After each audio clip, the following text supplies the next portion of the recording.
Yeah, my name is Gerald Young. My name is Titus Willis, and this is the People's Podcast. Robert Morris. Terrell Buckner.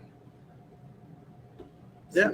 So today we're going to have a conversation. Just really, we're going to touch base on any topics and just kind of just go with the flow today. We ain't really got, well, there's a lot to talk about. So It's basically new to us, man. We just collaborate together to try to with a structure to provide change to certain communities that will accept it. So we sit here and we'll sit here and talk and try to come up with solutions, give understanding. give the truth. For Unfiltered truth. Owensboro? You talking about for Owensboro or? For whoever wants it. Whoever won't help. Whoever wants it. What kind of change do you see needing to be made here in Owensboro? Davis County? Since I've been coming to Owensboro probably for about almost 6 or 7 months now. Actually, we did a speaking engagement at one of the Boys and Girls Club. We did a speaking engagement there. That was my first time coming to Owensboro. Me and Buck, we did a speaking engagement, and the things I see, the lack of communication and the lack of people being scared to put the right people where they need to be at to make the right things happen. So when I say that, I say like you can have a situation that works for the youths, but if you're not in the right circle, they won't put your plan in activation. You know what I'm saying? So there's a whole lot of that going on. And I don't know why. Like I talked to a couple of people down here, and I just never wonder why. A whole lot of people sell you false dreams and they chase stuff and Look at you like you're a zombie. Yeah, Yeah. It ain't even that. It's that they got like I said, they got the power. They got the power. They own the structure or whatever, and they try to use that as a piece of power. And I ain't never been for that. So that's what I see down here as far as him getting help. That people that really trying to make a change, face being put up forward to see who's trying to help make that change. You know what I'm saying? So that's what Elections have consequences. Yeah. And, if you want to be a city or county commissioner, this don't get it. I've ran for city commissioner, and I've watched people run on these campaign promises. And, man, the day they get elected, you never hear that campaign promise come out of their mouth again. And it all falls back on crime and drugs and homelessness and people hungry and all that. And man, once they get elected, it's as if they got amnesia and forgot all about what they talked about. And so anyway, but you're a community guy here in Owensboro. What's your name again? Terrell Buckner. Terrell Buckner. What kind of community activism or whatever do you like to participate in? Name it. Yeah, but give me, you said you spoke at the Boys and Girls Club. I did with all inner city kids. I think I've seen you on Facebook doing some things like at the Western Academy. Do you do anything with that? I did something one time. I spoke here once. Yeah, in the Neblet Center and those kinds of things. I had my events at Neblet Center on Sunday Fun Days. Yeah, I've seen on Facebook you participating and all that. What do you do there? Tell us basically something that you want to promote or anything like that right now? It's promoting itself. You know what I'm saying? It speaks for itself. I don't do it for the public. It's for the kids. My main thing is preventing where me and him went. He did 24 years this time. I did 17 and a half years in prison. Yeah. That's what I'm saying. So my whole thing is when I come home from prison, they keep hollering, how can we prevent these kids from doing this, doing that? So I'm showing it. You know what I'm saying? Like, it's out of pocket. Like, I ain't asking for no donation. Like, I got to show attention and basically be there for these kids type to the point to where mentor them. It could be done. Like, you know what I'm saying? Like, some things that happen in Owensboro to the point to where wrong people getting thankful, people going to the park nowadays. So I'm saying, like, when I came home from prison, yeah, you couldn't take your kids to the park to shoot basketball. Why? Gunshots. In Owensboro? In Owensboro. Yeah. From 2020 I'm talking about from 2020 to 2022. That's good now. Yeah. That's good. What I'm saying is good. What I'm saying is good now. Now that things have calmed down, everything's getting back to copacetic normality. Everybody is to the point to where they forget where everything started at, right, what it started for. You see what I'm saying? Like, So you're more into prevention I'm before all rehabilitation. I'm all about prevention. Right. Prison, look, you ask me, I'm not gonna never tell you send somebody to prison. Right. What is rehabilitation to you? Well, I mean, Titus hit on the rehabilitation center we got here. That's a huge embarrassing failure almost, where it's just letting people back out into carpetbaggers back out into our community. But I've always ran on the thought of prevention, work like you're doing, working like I guess y'all are working together, getting to these young kids and telling them that you guys are smart. God has a purpose for you. You don't need this and this and this, and you need, you guys are trying to prevent them from going down the wrong road, so they don't have to go to prison. So they don't put themselves in a position where they're put in prison maybe where they shouldn't have been there to start with, where they were wrongly accused for something. I'm for curfews. I'm for a curfew in this city, and I ran on a curfew because there's good kids out there.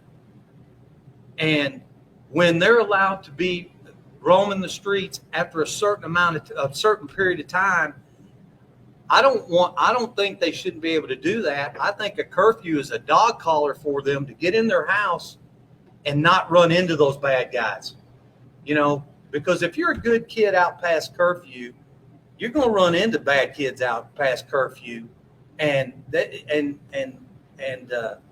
don't want to do that. You want yourself to be safe. I'm for curfew totally. What's a bad kid? Well, all them shootings you were talking about, and all the shootings that are going on now, and all the shootings that are going on. A young kid like me, if I had a gun, I'm smart enough to know I don't need to be shooting somebody. But a young kid has a hard time distinguishing right from wrong. Let me ask you this. Have you ever took the time to say, instead of saying that kid bad, that kid is, have you ever took the time to say, I wonder why that kid's doing the things he do? You do, but man, Now, I know I do. I mean, do you? Yeah, I not only do I do that, I pray about it daily. Let me ask a question, man. Let me ask the main question here. Do all kids come out good? What do you mean, out of the womb? Out of the womb. We trying to do. Not this is what I always try to do for the people when I come on live or whatever. When I do things, I try to describe it to a definition to words they can understand. When we say bad, a child being bad and a child being good, we got to get to the basis of what makes a child bad if all childs come out of the womb good. All right, so when we do that and we start calling kids bad or good, we playing God, because we cannot heal sickness. We don't know if a child has sickness, mental health problems. So until we come to a realization that we cannot form opinion on our children, if we have no knowledge of them and don't know them, or what circumstances will make them act like that, we cannot never come across as saying bad or good, because that's discrimination. That's just like saying white or black. Can I answer that? Go ahead. My philosophy, now that I've been a born-again Christian, is that any problem that is out there that I face, I've got to look in the mirror and say, how do I fix that? And the only way I can do it is I always see Michael Jackson dancing and singing Man in the Mirror. You got to look at the man in the mirror if you want to make any change at all. And when I look in the mirror at myself, I was a bad kid. Why? Because I was raised. I don't want to hit on my dad, because he was a compulsive gambler, and anybody with addiction puts that addiction before their kids. So I was roaming the streets unsupervised my whole adolescent life. So do I want to blame my dad for that? Well, at the time I did, but as I got grown and became a man, I had to take responsibility for being a bad kid and a bad person. So it makes me want to almost throw up sitting here thinking about it, but I was a bad kid. You said it's discrimination. I don't know anybody's. I don't know y'all's hearts, man. I don't know if you're going to heaven or if you're not. I only know my own heart, and I know I was a bad kid, and I had to make a change. And the only way I made it was through Jesus. I mean, that's the only way I was heading down. I was a bad kid. You believe in God? You know. You believe in God? Oh, I ask everybody the same I question. wholeheartedly believe in God. If you wasn't that bad kid, right? You got a wife, you got kids. Yes, I got grandkids. I'm Do you 65. regret any of that? No. So by you being a bad kid, God gave you a path of structure of not being a victim, but being a victim of circumstances, right? So how can you be bad from that? If we believe in God and we believe God leads us and give us a path for life. That was your path. Yeah. Well, now your path leads you with, instead of judging a kid if he's bad or good, your past enlighten your future to have kids and help kids understand that they're not bad, that they can do better. Yeah. That they can change. Because But once you bad, you can't come back. That So you was doesn't never bad. You that was never doesn't change bad. the fact that there's not good and bad. No, you was never bad, sir. You was never bad. You was never bad. You was a product of a bad environment. But I had been given at an age of accountability. When does that age of accountability come? We talk about bad kids. I'm not talking about 3, 4, 5, 6, 7, 8-year-olds. I'm talking about I got into middle school and then in high school and still was bad when I had friends, moms and dads telling me about Jesus and the loving, saving grace of Jesus. And I just didn't. You know, I was at that age of accountability where I didn't have to keep doing the things I was doing, you know. So there's an age of accountability. There's a fine line where, hey, you're not a bad kid. You're a baby, man. You're 8th grade. You're 6th, 7th, 5th grade. You're not a bad kid. You're being led down the wrong path by other things. But there comes an age of accountability. Until I guess you're 18, you're still a kid. You're still a minor. That's what we get focused on. We get focused on man-made law, right? But we are also put our minors in prison, right? Yeah. Right or wrong? We will put our minors in jail. We will take a 14, an 8-year-old, a 9-year-old, and set them in a cell, right? So, what makes them not adults? If you treat them like an adult, that's what you're gonna get. If they don't know how to act like an adult, you're gonna turn them bad. All right? We gotta sit down with these kids to get them to understand, because we already understand. And nowadays, they getting to understand more than us because they went through a time of COVID. Millions and millions of people dying all over the world where people are scared to come outside. We fighting a demon that we can't even see. Everybody say the mental health, right? But we're not factoring that all in. Why these kids going around shooting now? It's on the parent when they was locked in that household, kicked out of schools, locked in that household. It was on the parent to deprogram that kid, to reprogram them. So why are we blaming the kids? Why would we sit here and say a child is bad when they're governed by laws that the parent's supposed to take care of the child? See, we can't run for be political and only be political in one arena. We got to take it in the whole arena, whole accountability. Because if you become the commissioner, we're going to hold you accountable.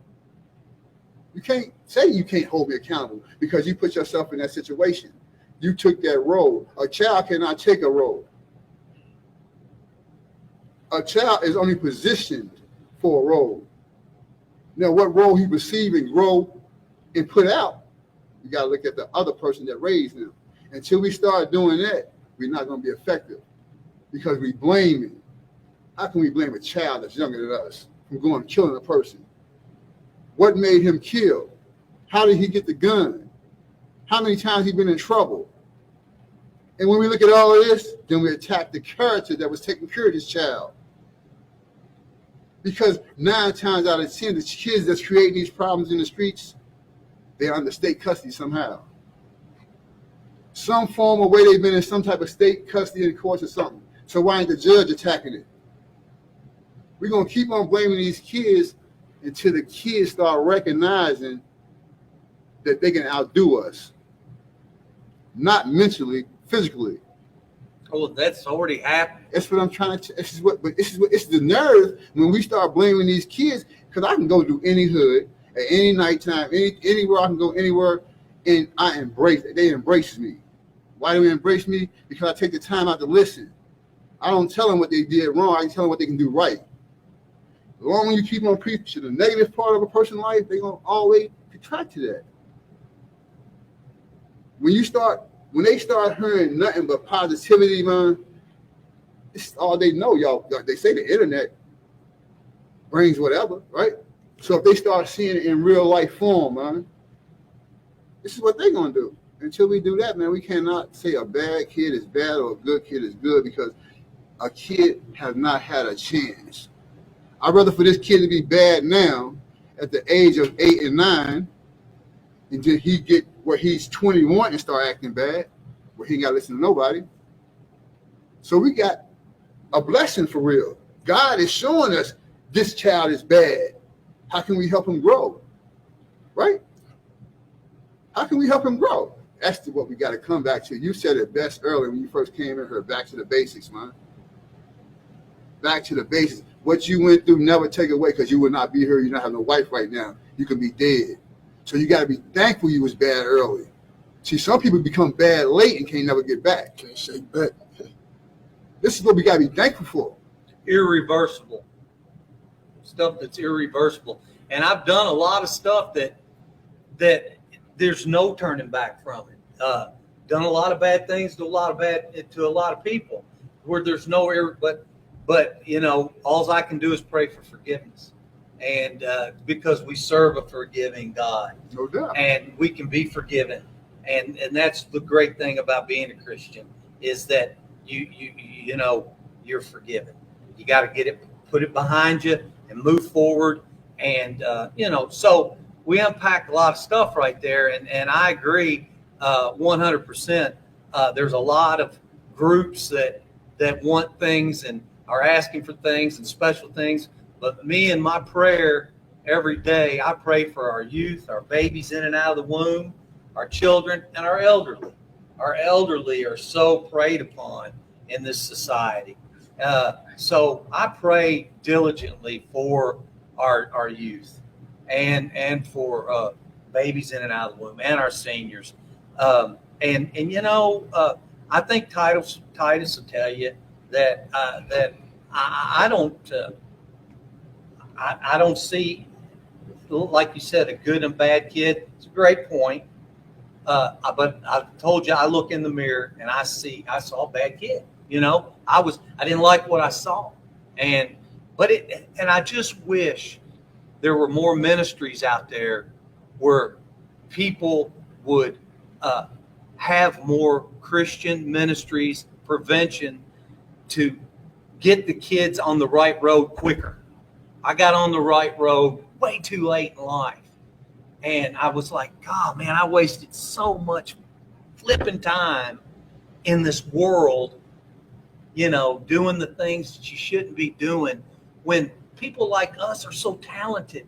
We've got such a great talent to give these kids. I look at these guys that are in prisons because they get out of prison and they come work helping me build houses. They work for the bricklayer. They work for the painter. They work for these guys, and they were fresh out of prison.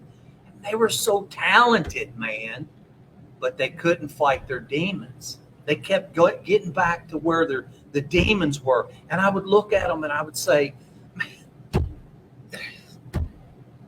breaks my heart, man, to see them guys fall off. Man. I understand it, believe me, man. To see them fall off, and they're so talented. They could sell Eskimos a glass of ice water. And I'm like, man, you are awesome. You don't care to ask about the sale. You don't care. You come up and ask me for my car. I'm like, you guys are talented. You've got a talent. You're good people, but they just couldn't beat their demons. Do you know why? So Have you ever asked him why? Yeah, I mean, I didn't have to It's- ask him it's a- because I was living it. I it's a had just stigma. gotten rid of mine. It's a you stigma know? about prison, man. It's a stigma about prison. Like, it's like if you send a person to prison, they're gonna change. It's not true, man. That's not true. That's not one bit true at all. They know they know I speak the truth. It's to governors and everybody. They know I speak the truth because I done spoke about it. There's no rehabilitation in prison. In prison, I know there's government-ran prisons, and then I know there's privately ran We prisons. have all government-ran prisons now. We have Yeah. no privately Inmates run prisons. It's put like this: we have no privately owned prisons anymore, and so everything is being done. Kentucky itself got to be held accountable for. So government-ran anything is horrible. I mean, it's the worst-ran business in town. But at one time, I read up about privately ran prisons, and the rehabilitation rate was 1,000% higher than the government-ran Of prisons. course, Because they actually, They- did what needed to be It done. wasn't stop that. thinking about- Go ahead. I can't stop thinking about what y'all was talking about a while ago whenever it came to good and bad. And I think that in Mark, Matthew, Luke, and John, especially Matthew, the Sermon on the Mount, I think that it is very laid out pretty clearly that question that we was talking about. And I think that whenever we talk about good people and bad people, you can never speak of it inside of an absolute, because I don't think that anyone's all good or all bad.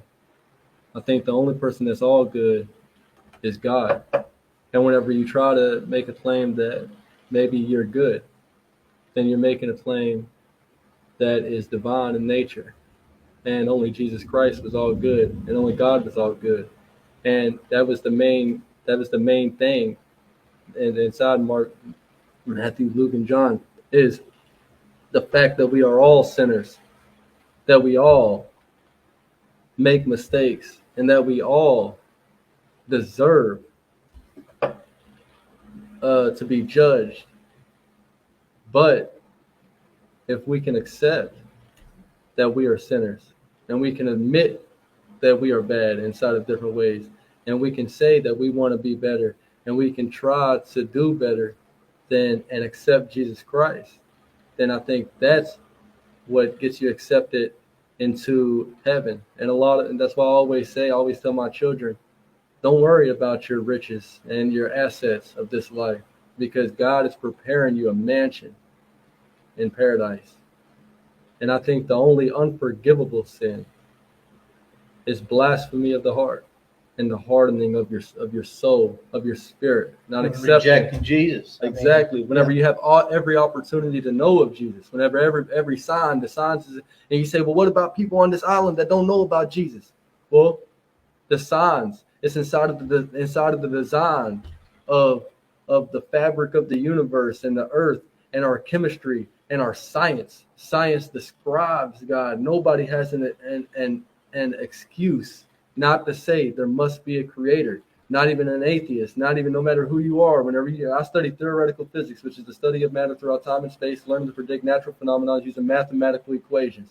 And whenever you look at space-time singularity, before there was anything, that's the question that people get on. That stumps everybody. What was there before there was anything? Whenever you go all the way back, because you keep going back, they say space is expanding, and some people say, oh, space is expanding. This is provable. Space is expanding. You go back and you go back and you go back, and it's shrinking and shrinking, and you go back to the space-time singularity. Everything becomes one. What was before that? What was before the spark? God. And the thing is, atheists will say, oh, it just happened. So basically, they're saying that they believe in a miracle as well. So even those who disbelieve in God the most, those who disbelieve in God the most, also prove God's existence. So the only people who won't make it into heaven is those who completely reject God whenever they've been given every instance and every opportunity to accept God. And in order to accept God, you have to start with, I'm a sinner and I am bad. And I don't deserve to enter heaven just on my own. There's nothing I can do as a human to be perfect.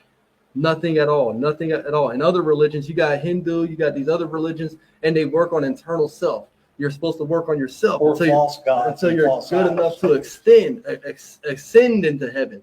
Ascend into heaven. You got to work on yourself. If you're a bad person, you're not going to heaven. That's not true about Christianity. One of the best stories is whenever Jesus was on the cross, on his very last moments, right there on the cross, he was right beside someone who sinned his whole entire life, never knew Jesus, wasn't a Christian. He looked straight at Jesus and accepted him as his Lord. He said, what do I He have was to a do to he get was to a heaven? murderer. He was all kinds of things. He did all kinds of things wrong. You know what I mean? And he said, "You will be accepted inside of the kingdom of heaven with me." And that's something that is so powerful because 10 seconds before he died. yes, and this person 10 seconds before he died and he lived a horrible life. His whole entire life Gave did his a life lot to of bad Christ things. and You know went what to I mean? heaven. And just accepted other Jesus guy- Christ and said, "I sinned." What happened to the other guy? The other guy did not. The other guy had his eye He's eaten still out by a drunk bird. probably and didn't know what he was talking about. Yeah. He didn't do it. This Yeah. is my thing right here, though. I'm not a Christian. I'm not a Muslim. Yeah. I'm not none of that. I believe in God. I believe in God Himself. You feel me? Yeah. Have What, you ever accepted Jesus as your Lord and Savior? I listen to me. This is let me finish. Every individual that's on this earth got a piece of God in him. If you wake up in the morning and you breathe air, you got God in you. When you say you don't believe in God, it's an ego problem. It's a power problem. That's all it is, man. I done seen the toughest gangsters in the streets, man, get shot.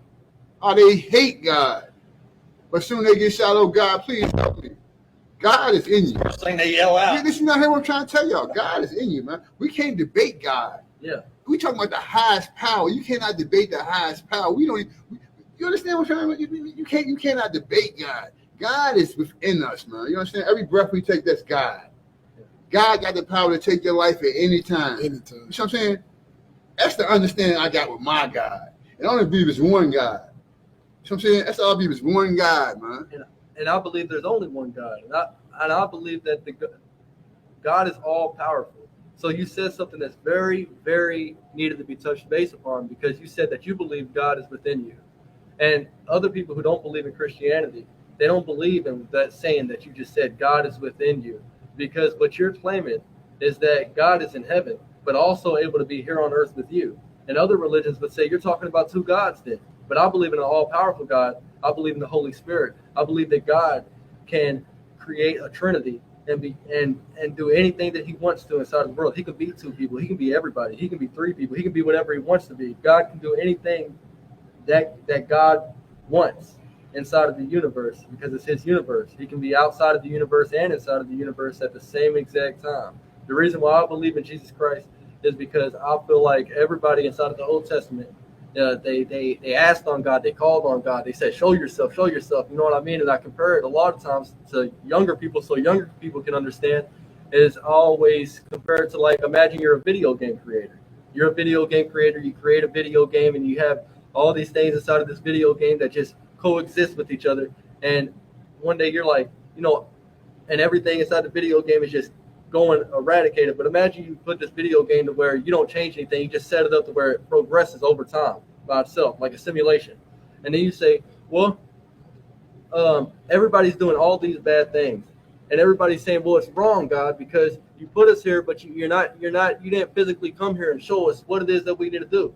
And God was like, well, I'm not going to come there and show y'all, you know what I mean? But eventually, so many people asked on God to come. And I believe that God entered the world as Jesus Christ to be a figure and a morality compass of what should and should not be. He said, even whenever people beat me down, you know, whenever God came inside of flesh, people treated him dirty. And people still, he didn't hang out with religious leaders. He hung out with the people that was in need, the people who didn't believe in God, the people who was sinning. He walked up to people, you know, women that was prostitutes, walked up to the woman, said, sin no. He said, everybody was about to cast stones at her. He said, those of you without sin, cast the first stone.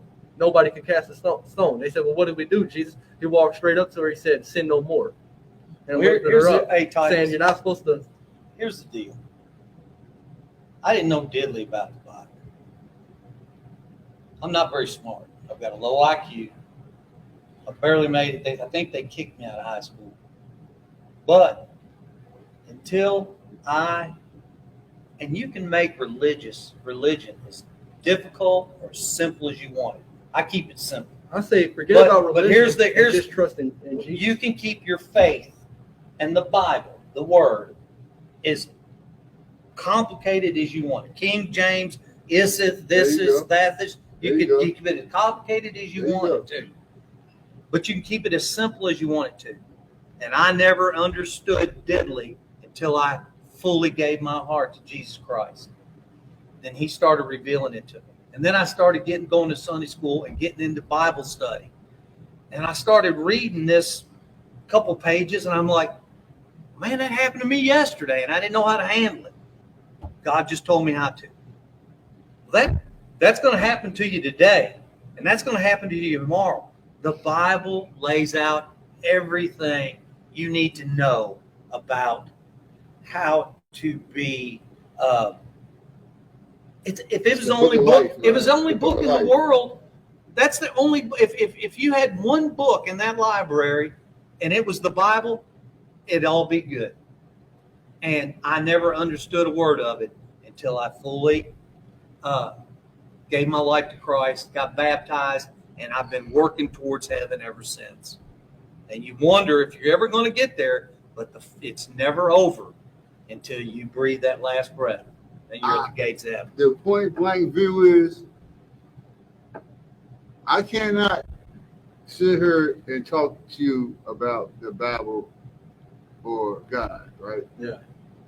But I can take 10 people, 10 youths, 10 kids that got problems in the streets, and put them in one of these rooms, and I can make them better. That's the ability I got. You know what I'm saying?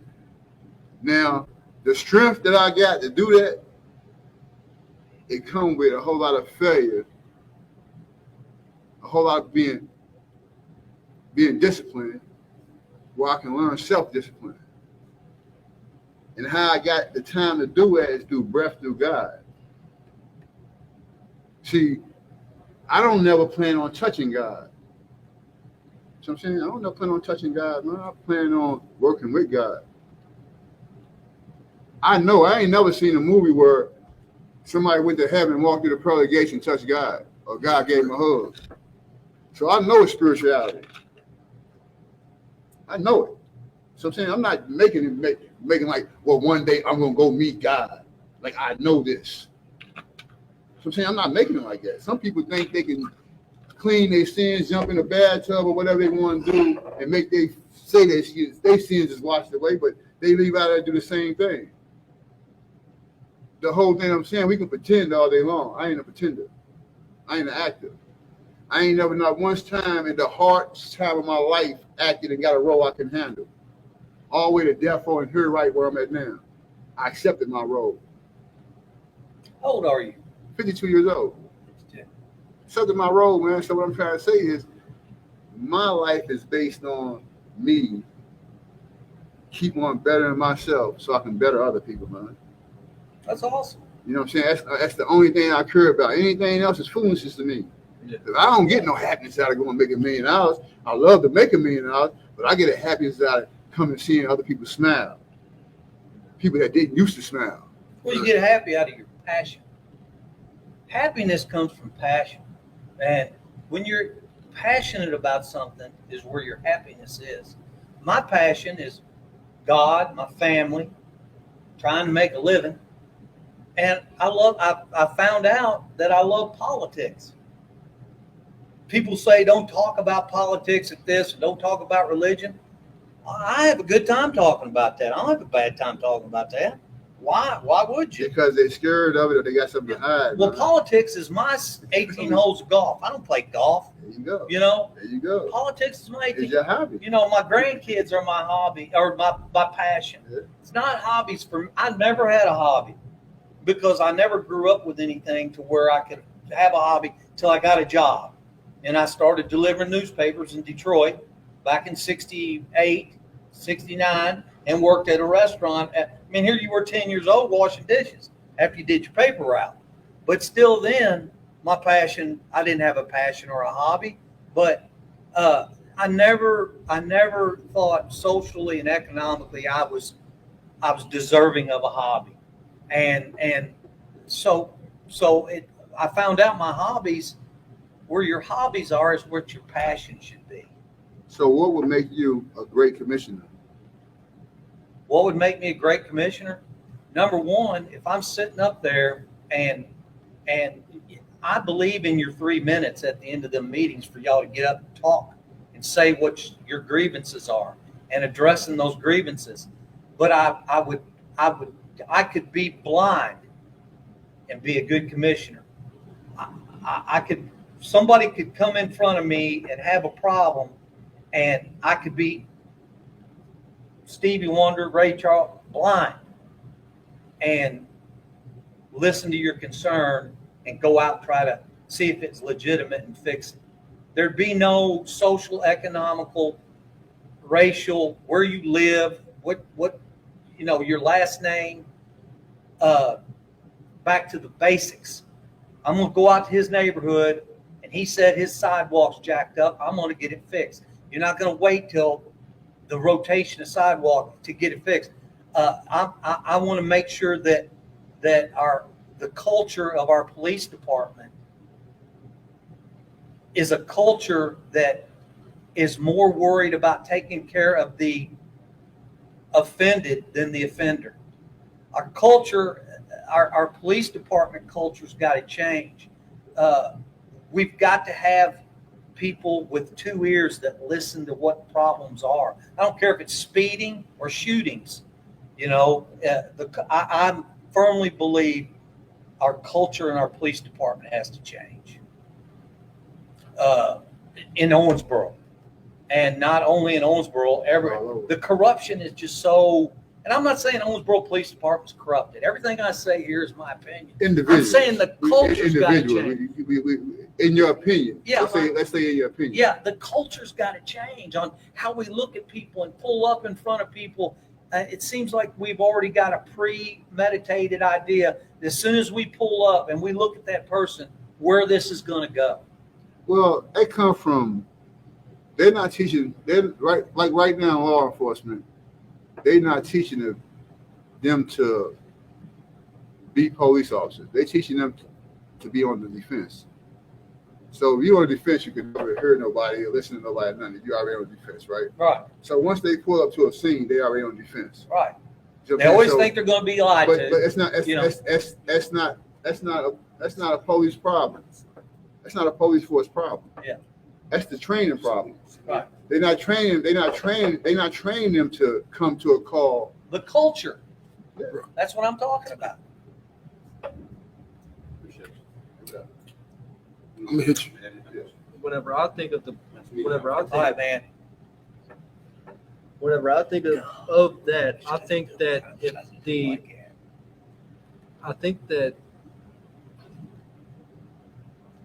whenever we talk about the culture of the police department and basically how they're corrupt in different ways, culturally, in your opinion. And I'm not saying they're corrupt. Not at all. Well, it's I'm a whole saying lot the of, culture's bad. it's a whole But I'm lot saying that goes especially in. in Owensboro. I'm It's not a whole saying lot that they're goes I into think the policing. fact that the Yeah. That's crime the rate hardest is, job. That's the hardest job in the Yeah. world. I think You the fact get that the lied crime to, rate is probably. raising is the problem. I wonder What is now? Say it the again. crime rate is raising. Therefore, we keep needing to hire more police officers. They have to work harder. So then we hire the how much they're getting paid. I feel like the real problem is why is the crime raising? How do we You attack got to see through that. The- You got Well, to let's see. legalize You're a politician, marijuana. right? Yeah, What you so- running for? What position? Next position you're running for? probably city commissioner? City commissioner. So y'all be running against each other. Yeah. Most likely. Yeah. You got 2 people here. Y'all seen it here first, man. Might be running against each other. Yeah. Now Or we're running together. This is we're what, running together. yeah, maybe so. Oh, We're okay. both Yeah. Republicans. Okay, no doubt. Okay, so what I'm trying to say is, I mean, we're- when you say that, what do you mean? What do you mean? Like, What do I mean? Well, I mean, why is the crime rate going up? It ain't the police officers. The police officers isn't making the crime rate go up. Matter of fact, if you took the police officers away, the crime rate would obviously go up more. But I'm saying the crime rate would still be there. And the reason why the crime rate is going so high, I don't think it has to do with the police officers. I think that people need to help the community, people in the community, people like us. People, we need to start spreading knowledge. We need to start showing and with action on how to behave and how to be a productive citizen inside of your community.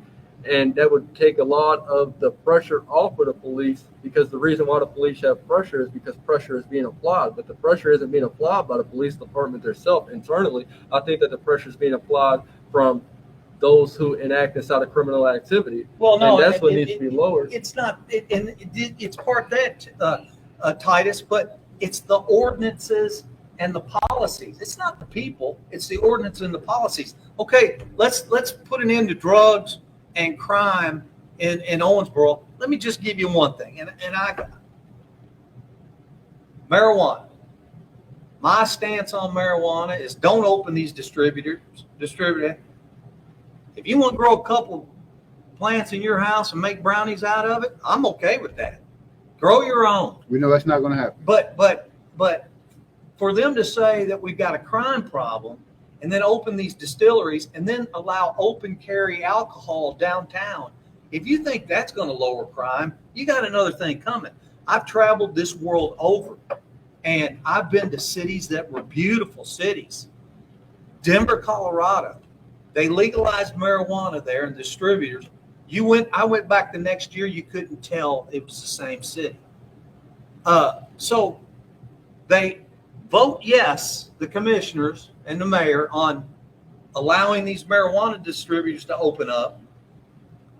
But then one of the city commissioners says, but wait, we need to raise the tax on it astronomically, which the taxing on it is going to be horrible. No, it's horrible. But you know why he wanted to do that? To increase the police force. Why? Because there's going to be more crime. They're going to steal from them. They're going to, and so you want to talk about doing all this and ending crime and all this, and you're not doing anything to your ordinances, and your policies are horrible. I agree with you on the open container thing. Whenever it comes to the open container inside of downtown area, I don't think that we should have the open container thing. That don't make any sense.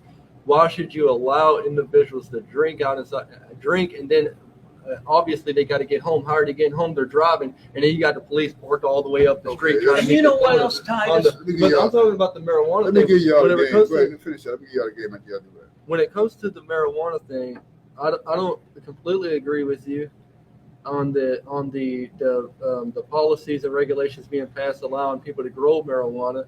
I would just agree that marijuana should be completely decriminalized. I don't see how people can be in jail over a plant. I don't see how people can I'm not for passing it recreational. The reason why I'm not, a lot of people say, oh, what? But the reason why I'm not is because I don't believe that the United States government and the state government or the local government should have the ability to tax a plant up to 100%, and monopolize off of this system of marijuana. I also don't believe that. Before you go any farther, let me stop you there, man. See, when you become political, you have a mind that's a political mind. Like I always say, it's always about what you're around, who you're around, what you see, what you do. Now we talking about marijuana, legalizing or not. We're talking about taxes, too much taxes. How much is a life value? How much is a life worth? Priceless, right? Life is whatever. They pay millions and millions of ransoms to get people home, right? So when y'all say, why is the crime rate going up? Y'all say, why is the open alcohol allowed downtown, right? Y'all asking all this. Let me ask y'all a question. Each day that we're talking about revenue, it brings in revenue, right? Yeah. It brings in revenue. Y'all talk You'd about. hope so. Okay, this is no question. This is no question. It's the only thing that things is done around the world is because of this. But they also got good points.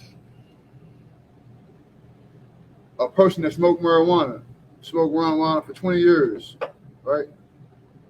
They brought out a new drug called fentanyl, right? Now this person that smoked marijuana for 20 years, he go buy marijuana one day, got fentanyl and died. Now this person is OD. Now we got people like these people right here, politicians like that. We got to clean up the overdoses. We have an overdose because you didn't want that dispensary in your town. Because they got bought from the streets. Listen to me. Everything is logical here, but we got to make it logical. People think Republicans and Democrats is against each other. They're not. It's got two different standpoints, but it can meet. A standpoint can meet in the middle. It's called compromising. So this person OD, news, OD, fentanyl, new drug, versus we're gonna argue about paying taxes for marijuana that's clean, and we know that a death certificate at the coroner's office would not be signed again for a person ODing off of marijuana because fentanyl was snuck in it. Well, that's a great point. That's a I good mean, point. that's something I had never even considered. I knew fentanyl, and I was, and being a past marijuana smoker, you know, I went down Short 6th Street and knocked on the door and the window blank, and then I'd go in, and my buddy, I'd buy, you know, give me an ounce, $25, good stuff. You know, not the harsh stuff. I got the good stuff. Short 6th Street. But anyway, I never thought about that opens my eyes to being more open to the medical distributor. But that's medical. That's easy. That's not. No, It's only open to medical okay, right now. Exactly. Let me ask you this right here. It's open for medical, right? Right. If you smoke marijuana, right, at home all day long, just chill and bother nobody, right? You want this medical marijuana, but you also got a farm with chickens, pigs, and all this. Now you can't have a gun. Because you smoke marijuana. Yeah, they want to take your gun Because you got a rights. card. Yeah. You know, whenever it comes, honestly, They whenever want it to comes do that, and marijuana, that's you had a good point. Not just that. Hold on. Yeah. I'm gonna go further. I'm gonna go further. Convicted felon can't have a gun already, right? Even though we know what guns do, everybody know right and wrong. Everybody know anybody. Felon can kill, or anybody can kill, right? Nice. Okay. So now they take it to the point to where in Kentucky they restrict the convicted felon from going buy marijuana from a dispensary or getting medical marijuana. So what we got to do is go out on the streets and get marijuana, take a chance on it's all. I want y'all to listen to me. Everything I just said. Now y'all say why is crime going up? Who is the foundation of the city? The mayor, right? Well, the city manager holds a lot more power. I would say the Okay, people okay, are the we- The foundation. mayor's good. Go. Okay, we'll say the people. We'll say the People people. is All what right? I would say. So what would make the people want more crime? Now the only people that can dictate crime or dictate salary crime or dictate anything is the police department. These are the most powerful people in the world. These are the most powerful people in the world, right? So you got to feel like I'm a criminal. All right, I come out of penitentiary paid. When I say paid, guy came out with Lexus truck and everything, right? But guess what? I wasn't normal up here. I had all the money, but when I was coming out, I thought I had all the options and everything right in the world to do, right?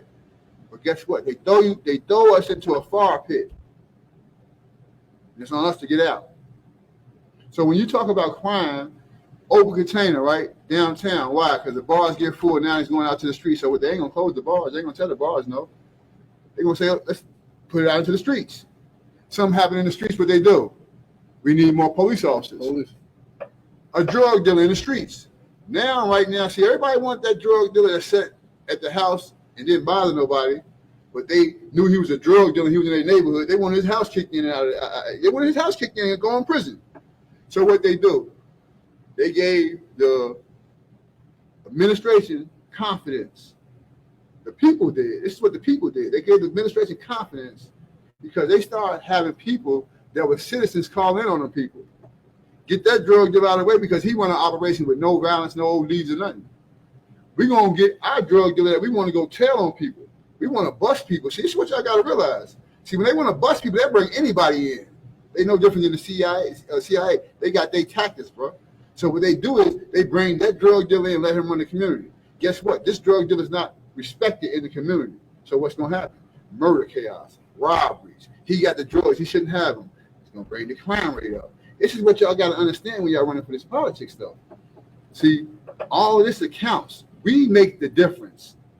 Y'all don't make the difference. The people, he said it himself, the people make the difference, man.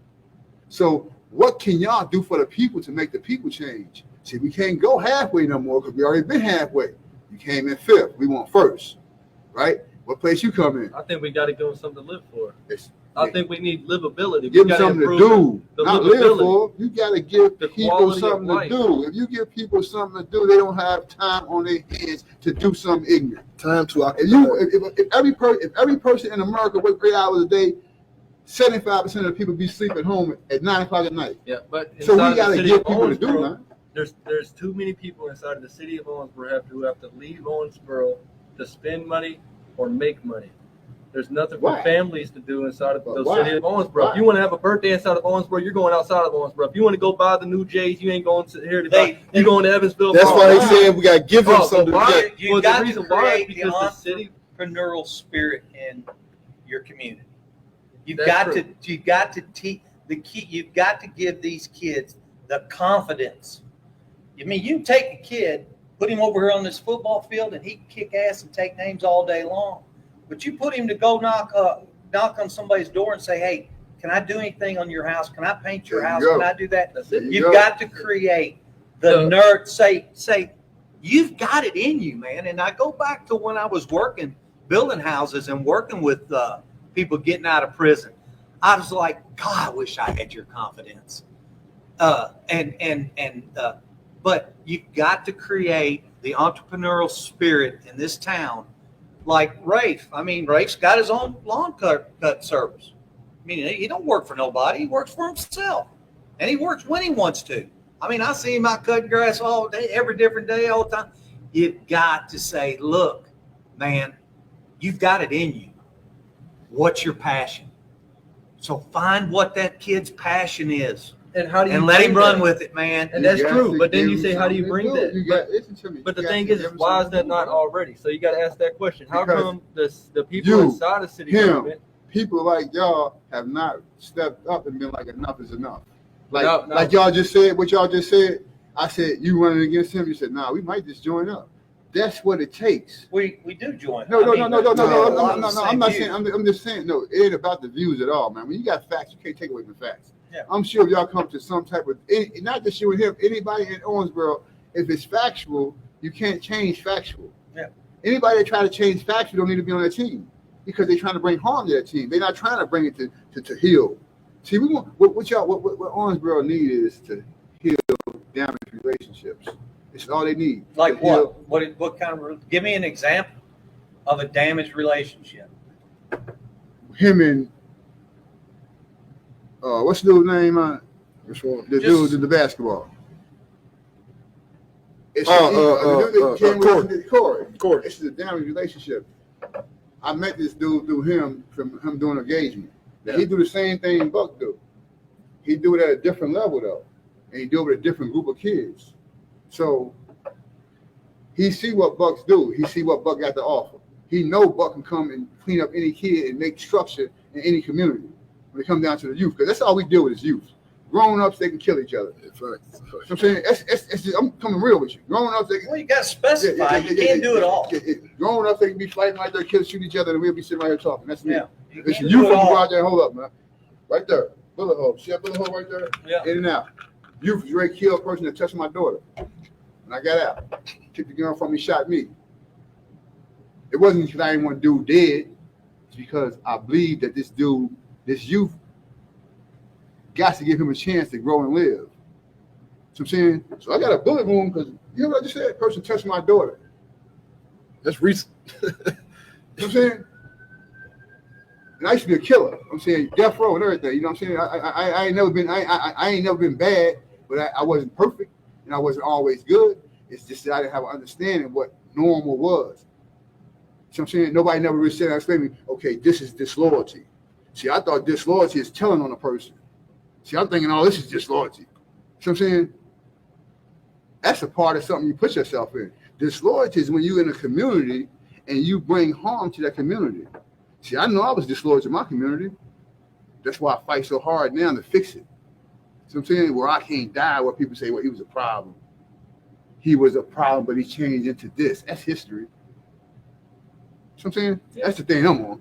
So as far as me coming trying to fix Owensboro, nah, I'm not on that. I'm trying to fix that little sad face that got that little broken heart, man, to lift his shoulders and chest up to look me in my eyes and smile and say, I got this. That's what I'm trying to do. That's the only thing I can offer her. I can't offer nothing else, brother, man. unless you need some gutters put up. You got a gutter company. You need some gutters put up. I have my truck come down here, run the gutters out. Man, I don't So believe in then- gutters. You know, that's exactly believe why in houses that's why I without ran gutters. for office in the beginning. That's why I didn't You accept no bad contribution, advertiser, man. no accept no Always contribution, say no it. donations. You know what I mean? Yeah, no doubt. And I was hoping that the people who knew me, because if you knew me, then you know I came from the dirt. I came from nothing. You know, holes in my clothes, you know, all, electricity cut off them, water cut off, you know what I'm saying? All of this stuff. We was always the poorest. Even inside of the most poorest communities that you would think of, you know what I'm saying? We was poorer than them, you know what I'm saying? They still had the J's on their feet and stuff. I ain't had nothing. I was walking barefoot and all kinds of stuff. People used to make fun of us. You know what I mean? And whenever you know what I'm saying? So whenever growing up, living that kind of lifestyle and stuff like that, you know, just growing up as a youth, getting in trouble and stuff like that, in and out juvenile detention and stuff like that. I felt like everyone knew who I was, and I thought that after my best friend, and I lost multiple friends, but whenever my best friend passed away and was shot and killed, that's when I said, I'm going to try to make a difference. And I didn't know anything. And a lot of people say, "Oh, Titus, you know, you're smart, you're this and that." But I used to talk with a heavy I didn't know how to articulate myself inside of a way. I didn't even know how to speak. I had to train myself how to talk. I had to teach myself how to talk. I didn't even know how to pronounce words the right way and stuff like that. So I talked with a lot of slang, you know what I mean, and a lot of slur. But I had to change myself inside of that way. But when I thought that if I ran, that the individuals inside of my community would say, if Titus Willis did it, we know him. He ain't, you know what I'm saying? He's the worst out of all of us. He was, you know what I'm saying, this and that. He been in this and this and that. You know what I'm saying? I thought that maybe they'd say, oh, maybe I can do something. If Titus Willis did it, I know for a fact I can do it, because I was, you know what I'm saying, I was the one telling him back in the day that he needs to do this and he needs to do, you know what I'm saying? I'm thinking that that's what's going to change the mindset, and I told myself, I'm just going to do it. I'm just going to get inside of it, and I'm just going to learn along the way. And that's exactly what I did. I entered, and as soon as I entered, I'm talking about, I was always technologically savvy. I was always a reader. I loved to read. I went to juvenile detention. All you do, you know what I'm saying? Read. So I was able to read, but I didn't know what to read about. You know what I mean? But when I started getting involved in the NAACP, started getting involved with the community development department, getting involved with these community civical things, I didn't know anything. I was like, okay, I got to figure out what this is. And, you know, I studied it, took a trip to Washington, D.C., studied all the monuments. I did all this inside of in 1 month, trained my brain to be political savvy. I didn't know what the Republican Party was whenever I entered into the politics and all this stuff. I didn't know what the Democratic Party was. The way I made my choice and stuff was simply by studying the history and looking at what this people stand for, what these people stood for. I understood the vision. I understood that there was two political candidates that was running against each other, but those were just individuals. And I knew that the individuals within the political parties did not express the overall foundation of each political party. So I left out the individuals. I left out the presidential candidates at that period of time and said, let's just look at the history. Hey, You didn't learn let in me school? say something real quick. No, I didn't learn. I didn't go to school. I stopped going to school in 5th grade. That's what people don't understand my story. I'm writing a book. I got a long book. It's a big book. And whenever you read it, I'm telling you, it's gonna. Let me ask you this: I why do you think the city of Warrensburg don't respect you? I'm talking about the people. The people. Because you got the commit, you got the household names. You talk about like far as the people. Like I told you when you came home. What I tell you? So where is that coming from? I mean, that the people don't respect you? I mean, when he's rallying to commission, you don't see nobody vote Titus in. Yeah. Well, I mean, you know, you got to work for Well, it. I didn't get it. What I'm getting at is he know why. Like I told him from the get go at my event. You see what I'm saying? On the reason, what I tell you, show your face, come out here, let them know who you are. You can't. So all kids ain't got Titus Willis as their friend on Facebook. Yeah. Or the parents ain't got Titus Willis as their friend on That's the key Facebook. to it, brother, man. Yeah. You feel me? That's all I kept telling you. Yeah. You see what I'm saying? Like you don't gain respect. 10 toes, man. But you got to remember, I did host events with Michael Johnson You know, heard what I'm saying? You know, heard what I'm you just saying, said, man? man. You know what you just Yeah, you gotta said? get You out into said the I community. hosted events with Michael Johnson. We talking about Titus, man. You talking about Titus? I told you I'm on map, man. Get out here. Hey, let me say something real quick, I because know. I gotta go. Okay, go ahead, bro. I wasn't expecting to be here. I thought there was going to be some kind of art show here.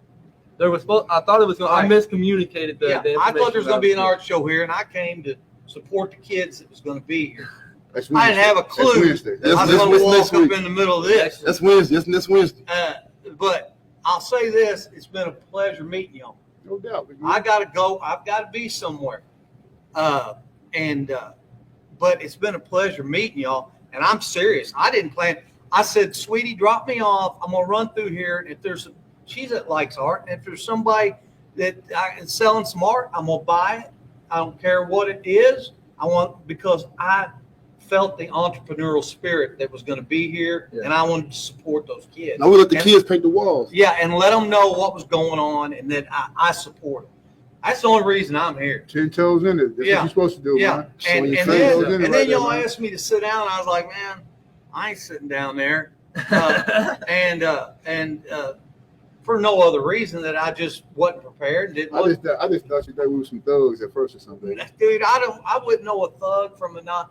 I wouldn't mean, I either. don't know your heart. I wouldn't either, man. I mean, I don't know I'm anybody's gonna tell heart. you my heart. I'm gonna tell you my heart though. This is how big my heart is, all right, and how small it can get. If I didn't think you was up and up, I wouldn't be around you. Period. Yeah. You know what I'm saying? Like I said, I'm on life on parole, so I told Charles when I come down here, I come out from Lexington.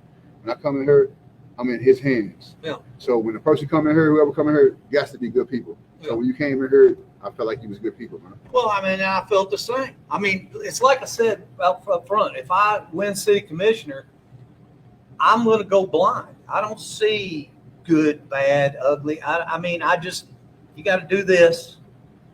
Pray about it. I pray about everything, man. Prayer. Bring your peace. Bring your peace, man. But I didn't expect to do this. So it was a God thing. No doubt. That I sat here. It was a divine appointment, and I'm here. And I got to meet some people.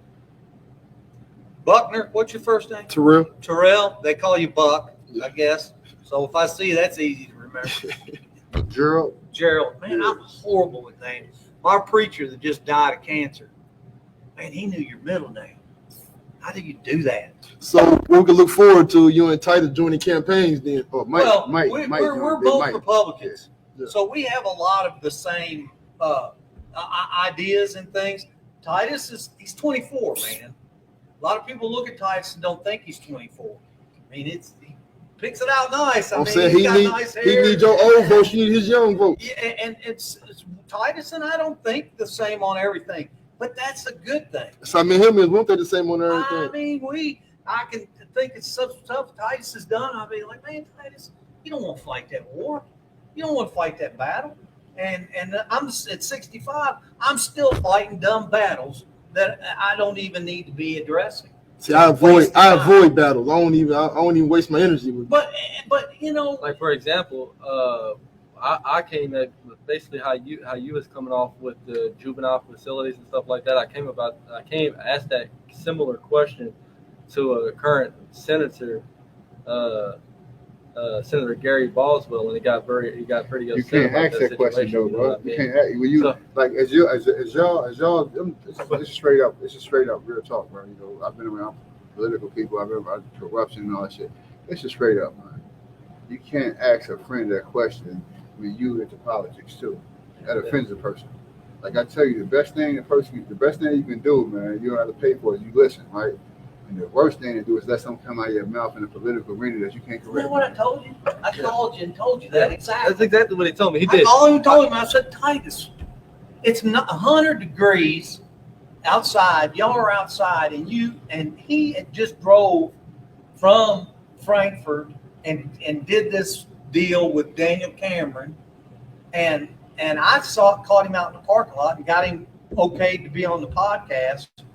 And then he and Titus started talking about something, and you'll find out that if you it's about timing. Yeah, that's all it's about. And you can look and you can get your 3 minutes at the end of these city and county commissioner meetings, and ask them something, and man, they'll look at you like you're a zombie and never answer your question. But guess So what? it's all about timing. Them the Titus. people you gotta respect though, bro, because they can always lie to you. So when I tell you, when a person shut up and be quiet, don't get mad at that person because that person chooses not to lie to you. Yeah. You know what I'm saying? So when you can't, it's like he said, in politics, man, it's all about timing. You and your running mate, bro, should be able to look. I mean, you and whoever you in your office, y'all should be able to look at each other and know what time it is. When know you what I'm ran for saying? mayor, what did I tell you? When you were trying to answer questions, What was that?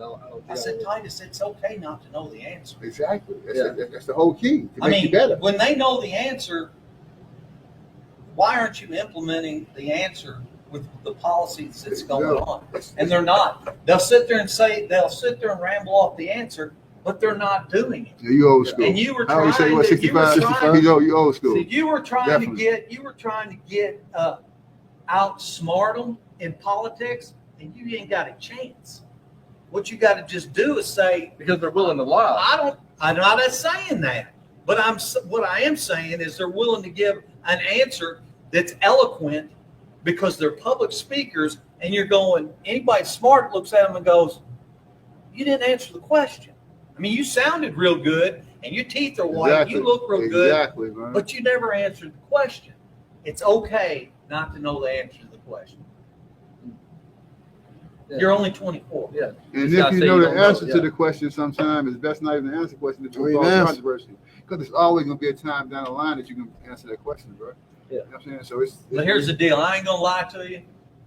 With AI being around and nothing's real anymore, I'm gonna be real right up with you. We might need people like When you and I are running for city commissioner and it's between you and me, I got you and wait. And I mean, it's on like Donkey Kong. I won't let you know that right now. in terms of intelligence. Because you got a lot of time to be and do whatever you want to do. You're 24. Are you talking about? I'm in terms, 65. When you said I it's gonna be on as in terms of intelligence, like a no debate? What are you intelligence, talking about? man, not even talk. Yeah, debate and Okay, yeah. and all that. Gloves are off. I'm ready. Because I'm ready for you, I'm brother. 65 and I keep wondering what's that noise I hear, and it's Jesus. I'm gonna have them right for you, man. Next. Hey, I'm gonna have them right for you. Okay, good. good. I'm definitely gonna have Hey, them right for you. I mean, he's 24, man. Yeah. He needs good mentors. He needs people to help him. Like, you know, I know Titus mentions God, and I don't know his heart, but I know if none of y'all have given Jesus Christ, given your hearts to Jesus Christ, I'd like to talk to you about it, pray about it with you. But that's the only way you'll ever be successful. It's the only way I've ever found any success. It wasn't through drugs, alcohol, women, money, popularity. It was through Jesus Christ is the only way I found any success or happiness. Boom. You know, and that's just for me. So I got to go. Man, it's been awesome Nice meeting y'all. meeting you, man. Nice meeting you, bro. Take And care of yourself, man. Titus, you looking good. Thank I ain't seen you with that jacket on before. Everybody change it up. I'll have to borrow it, Titus. Yeah. All right. I can see Titus playing basketball like Prince, man. He'll show up in that suit, Like man. Prince. He'll be hitting threes from way downtown.